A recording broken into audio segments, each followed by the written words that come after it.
Et donc, salut mes petits loups, comment allez-vous aujourd'hui? Bon, je vous retrouve pour ma deuxième vidéo, la nouvelle du projet Budgétise-moi. Je suis très en retard. J'ai pas eu le temps, franchement, comment dire, j'ai j'ai eu plein de choses à faire et entre le boulot, la reprise, bref, j'ai vraiment pas eu le temps. Donc là, j'ai un petit moment pour moi ce soir, donc j'en profite de le faire. Il est 1h30 du matin, oui, 1h30, vous avez bien entendu. Mais je profite d'être toute seule pour pouvoir tourner mes vidéos. Je pense que je vais les faire à la chaîne d'ailleurs. Et ça sera plusieurs vidéos du projet Budgétise-moi. Et bon ben voilà, hein, on passe à la suite. Passons dans le vif du sujet. Voilà. Je répète que ce projet est totalement anonyme. Donc les noms que je vais mettre seront des noms fictifs. Voilà. Enfin, le nom que je vais mettre dans cette vidéo et les noms que je mettrai dans les autres vidéos. Voilà ce que je voulais dire. C'est un petit rappel, mais je préfère quand même le mentionner à chaque fois. Voilà. Donc du coup, aujourd'hui, on se retrouve pour poser le budget d'une abonnée qu'on appellera Camilla. Voilà. Donc, Camilla, on fait son budget du mois de septembre. Désolée, j'ai un petit chat dans la gorge. Camilla, elle est mariée, propriétaire, et elle a 3 enfants de 6, 14 et 18 ans. Voilà. Composition du foyer, 5. Le budget qu'on va faire est un budget qui est uniquement avec les revenus de Camilla. Donc nous verrons ici la moitié des charges courantes qu'elle paie, car son mari paie l'autre moitié, mais dans ce budget, le salaire de son mari n'est pas intégré. Voilà. Tout est divisé en 50-50. Voilà. Bon, ben du coup, hop, on va passer à la suite. Donc, Camilla m'a informé que elle avait la CAF pour 1728 €. Voilà, 1728 €.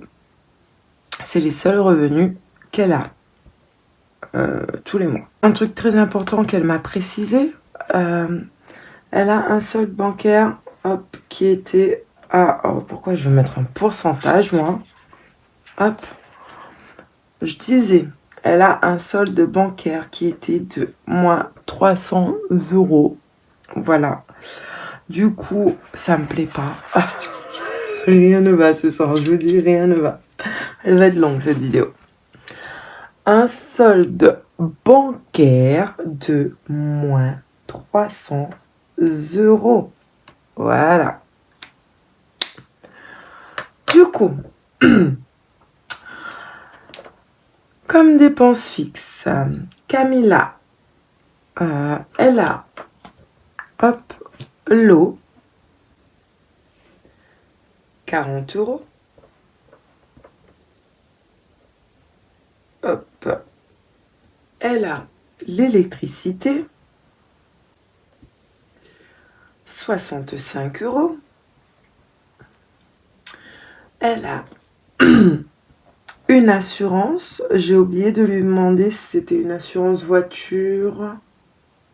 Ah non, elle me l'a précisé. Désolée. Alors, son assurance, il est de 55 € et en fait, cette assurance comprend l'assurance auto, l'assurance habitation, la prévoyance et l'assurance scolaire. Voilà. Donc franchement, moi je trouve que pour 55 €, avoir tout ça, c'est vraiment pas mal. Voilà. Ensuite, elle a Canal+, qu'elle paie 29 € par mois. Elle a la taxe ordure ménagère. On va mettre la taxe OM, voilà, je l'appelle comme ça, Tom, pour raccourcir et abréger, voilà. 9 € chaque mois. Et elle a sa box, le téléphone, sa box internet, plus le streaming, c'est-à-dire, pour ne pas citer de nom, mais tout le monde va dessus, Netflix, etc.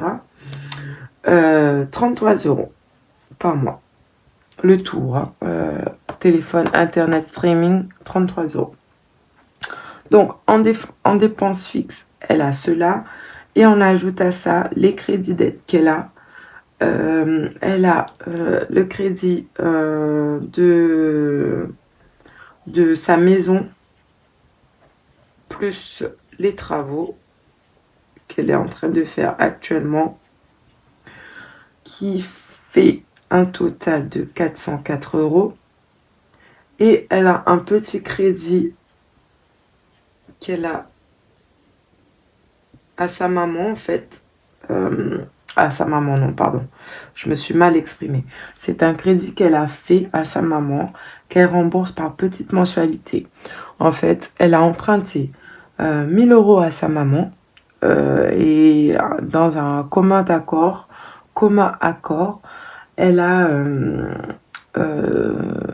ont décidé qu'elles rembourseraient 50 € par mois. Donc, à ce jour, sur les 1000 € de crédit, il lui reste 650 € qu'elle doit encore à sa maman. Et du coup, c'est des mensualités de 50 €. Voilà. Donc, nous allons faire le calcul des dépenses fixes. J'ai oublié ma calculatrice. Hop, je vais la chercher. Elle est là. Hop, voilà. Donc, du coup, nous allons faire 40 € plus 65 € plus 55 € plus 29 € plus 9 € plus 33 € plus 404 € plus 50 €, ce qui nous fait un total pour les dépenses fixes de 685 €. Voilà. Donc, je les reporte ici. Hop. Total revenu 1728.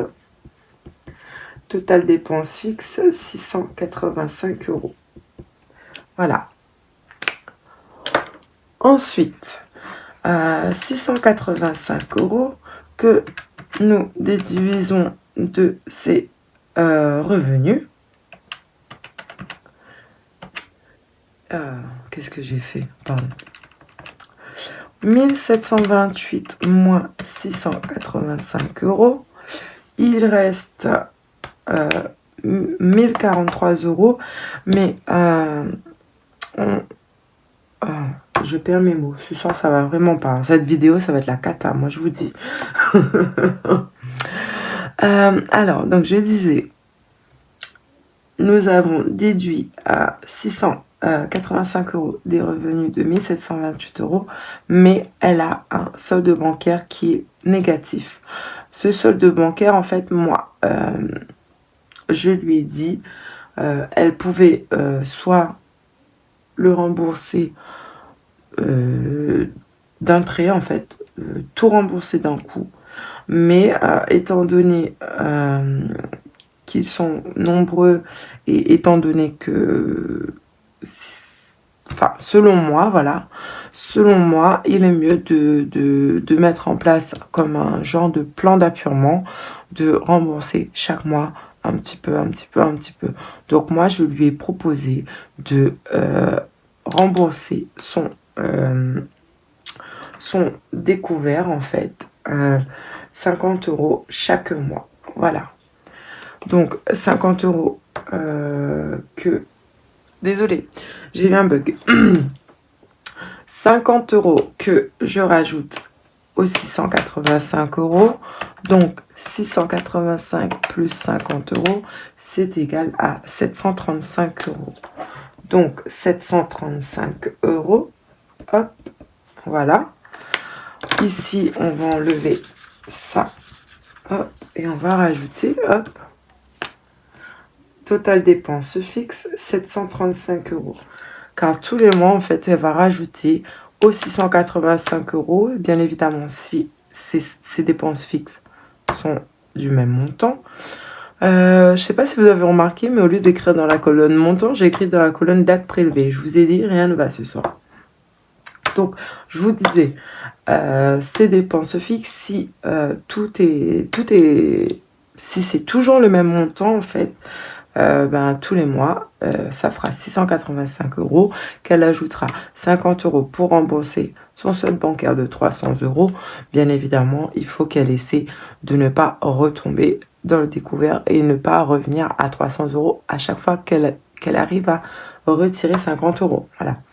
Donc c'est un plan d'appurement. C'est comme ça que ça se... Ah, je perds mes mots, c'est pas possible.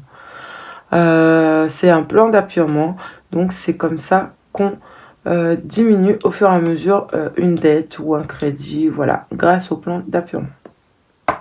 Voilà, donc du coup, 1728 €, hop, de revenus. Oups, pardon, désolé, je vous dis, rien ne va. 1728 € moins 735 €.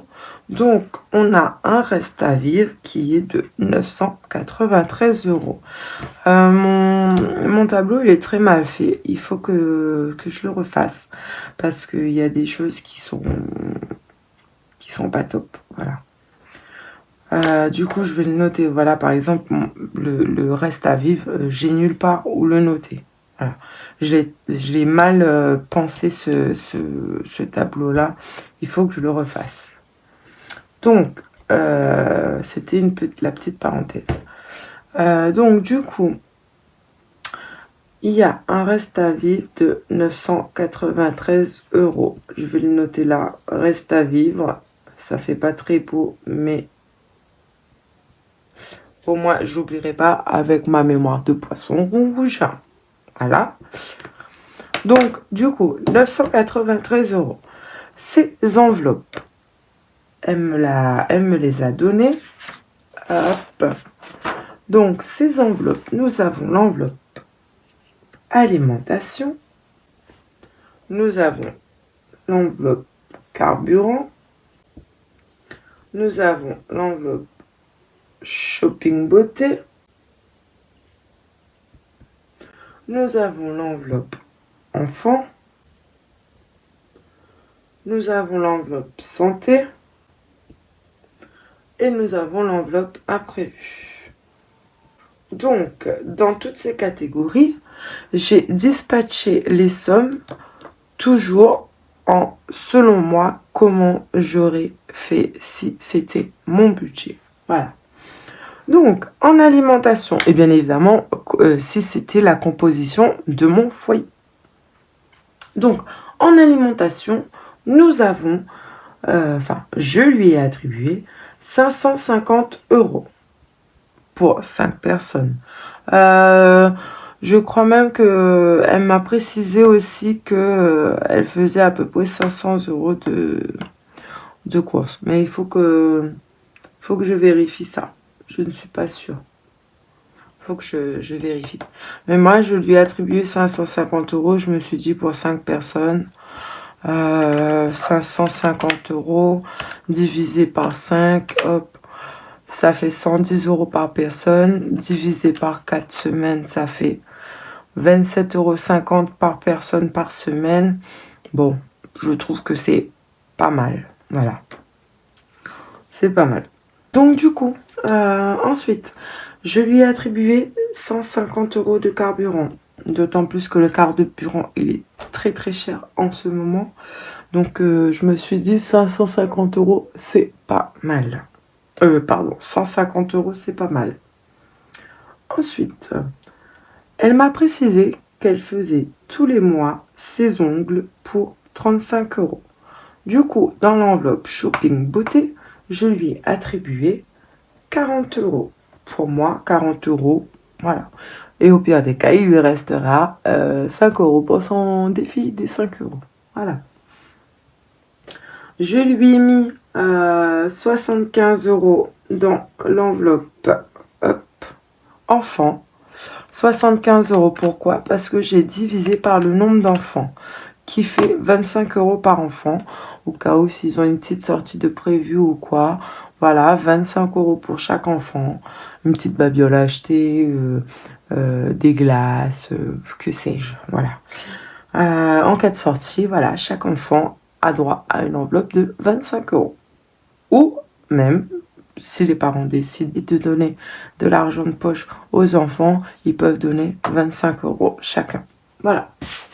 Ensuite, j'ai attribué 25 € dans l'enveloppe santé. On ne sait jamais, on tombe malade. 25 €, c'est ce que en général les médecins généralistes nous demandent de payer. Donc, 25 €. Ensuite, nous avons l'enveloppe imprévue. J'ai attribué 30 €. Donc, l'enveloppe imprévue, je rappelle ce que c'est. On est en fin de mois. Il me manque 30 € justement pour aller chez le coiffeur. Et du coup, je rajoute... Pardon, les 30 €. Je crois que ce soir, je vais pas faire toutes les vidéos hein, parce que je suis en train de bailler de chez Bailler. Donc, on va éviter. Hein. Donc, voilà.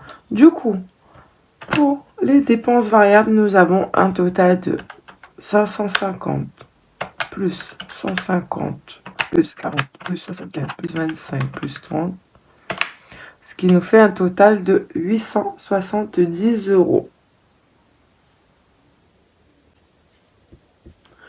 Donc, si nous faisons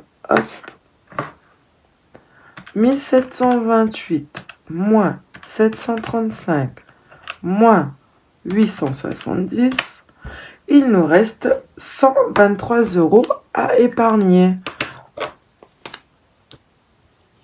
Voilà. 123 € à épargner. Du coup, à épargner, j'ai mis les catégories que elle m'a données et je lui ai rajouté une catégorie à mes souvenirs. Voilà. Donc, je lui ai ajouté la catégorie moi, comme vous le savez, et je le répéterai toujours, on se paye toujours en premier. Toujours, toujours, toujours. Donc, la catégorie moi, je l'ai ajoutée afin qu'elle puisse se payer. Voilà.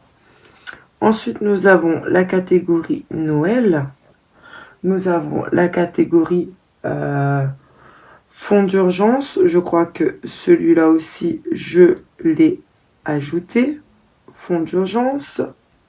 La catégorie anniversaire. Et la catégorie maison. Maison, je pense que c'est en cas de travaux ou autre, parce que elle a déjà sa maison et ils sont propriétaires. Donc c'est en cas de travaux, acheter des petites bagnoles pour la maison, etc., etc. Donc, je lui ai attribué dans la catégorie moi 15 €. Hop. Donc, j'enlève 15 €. Hop. 123 moins 15. Hop. Ensuite, je lui ai attribué 40 € dans la catégorie Noël. 40 €. Hop, je vais vous expliquer 40 € comment ça... Je l'ai dispatché. En fait, je me suis dit 40 € tous les mois. Ça fait divisé par 5 personnes. Hop. 40 € divisé par 5 personnes, ça fait un total de 8 € par mois pour chaque personne. Et à la fin d'année, 8 € x 12, ça fait 96 € pour chaque personne à la fin d'année. Voilà. C'est comme ça que j'ai calculé. Après, bien évidemment, c'est comment moi je le fais. C'est juste une base. Elle peut juste se baser dessus. Elle n'est pas obligée de reprendre tous les chiffres, pardon, tous les chiffres exacts. Voilà, c'est une base. Elle peut juste le prendre comme exemple et réattribuer les catégories, ajuster les sommes. Voilà, elle fera comme bon lui semble. Il n'y a aucune obligation. Voilà. Donc, 40 €, 8 € par personne, ce qui fait 96 € à l'année pour Noël, pour chaque personne. Voilà.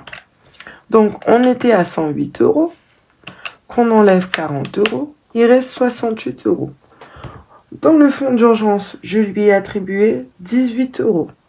Enfin, qu'on enlève ces 8 € là, qu'ils partent ces petits 8 € là. Moi, je suis sur un budget 0. J'ai oublié de le repréciser. Je fais le budget 0 pour les personnes du projet Budgétise-moi. Voilà.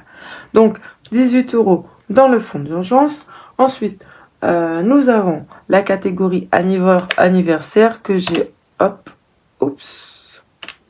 Je sais pas ce que j'ai fait. Donc, on recommence. 15 €. Non, on va faire 123 €. Hop.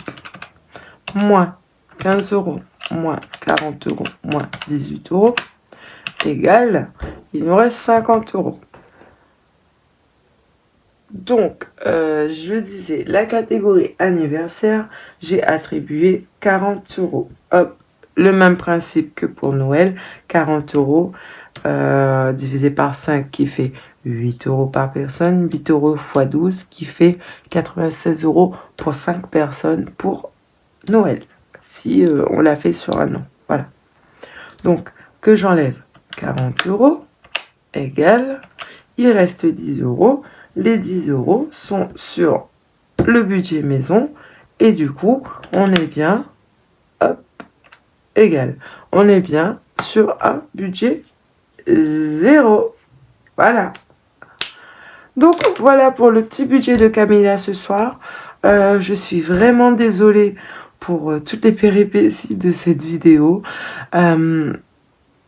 Comme je vous ai dit, je suis très fatiguée. Il est 1h30 passée. Je sais pas qu'est-ce qui m'a pris de vouloir tourner une vidéo à 1h30. Mais bon, bref. Je devais faire mes enveloppes parce que j'ai un classeur que je suis en train de faire. Bah, d'ailleurs, je peux vous le montrer. Voilà, le petit classeur que je mettrai en vente. Il est vraiment pas mal. Avec, il y a 10 catégories, je crois. Hop. 1, 2, 3, 4, 5, 6, 7, 8, 9. Pardon, je vous ai fait bouger. Et 10. Donc, 10 catégories et une enveloppe zippée. Et il y aura bien évidemment 10 enveloppes. Donc ça, celui-là, il sera bientôt à vendre. Voilà, je le mettrai sur ma page Insta. Et comme vous le savez, c'est premier arrivé, premier servi. Voilà, donc c'est mon prochain classeur. Donc, ben voilà, Camilla, j'espère que ton budget t'aura plu. J'espère que la vidéo vous aura plu. Je vous fais de gros bisous et je vous dis à très bientôt mes petits loups. Et voilà, je m'excuse encore pour cette vidéo catastrophique. Je suis vraiment éclatée et voilà, j'ai pas les mots, je peux rien vous dire à part. Désolée. Je vous fais de très gros bisous. Je vous souhaite une très bonne soirée.